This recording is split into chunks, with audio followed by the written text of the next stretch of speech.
Hello friends, जय श्री जगन्नाथ। आज जीवु मामांकर मोर मेला बुली। तो मु लास्ट वीडियो भी कही आम जीवु बोली। देखु ये पहुँची गलु आम। देखु यहाँ हूँ आम छोट मेला आम गाँव रथ यात्रा। देखु ये केते भिड़, बहुत लोक आमर ये रथ टाणियापाई। मुझे मो मामा को कहली कि मो वीडियो कर दिंतु। देख केते सारा लोक आसछंती रथ टाणिया बोली। ये रथ टाणिया भी आरंभ हो गला। देखु समस्ते मिसिक रथ टाणुचंती ठाकुरंकर।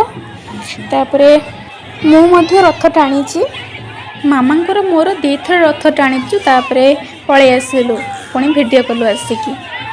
तो फ्रेंड्स, आपण मैंने कोठी कोठी को रथ यात्रा देखापी जाइए कमेंट करी कहिबे। ठाकुरंक रथ टणा एबे सरीगला। वीडियोटी काली पोस्ट होबार थिला, तो वॉइस ऐड करनथिले जेहेतु टिके लेट हो गला वीडियो पोस्ट करने।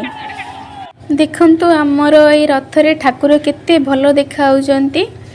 तापरे मु एठी आगर ठिया होई ठाकुर को प्रणाम करि सारिकी एबे ठाकुर को भोग दिया हबो। तापरे भोग खाई सारिकी मेलारू किछि खाइबा आनिकी तापरे मु घरे पहुँची गली। आज पई एतिकी रहिली।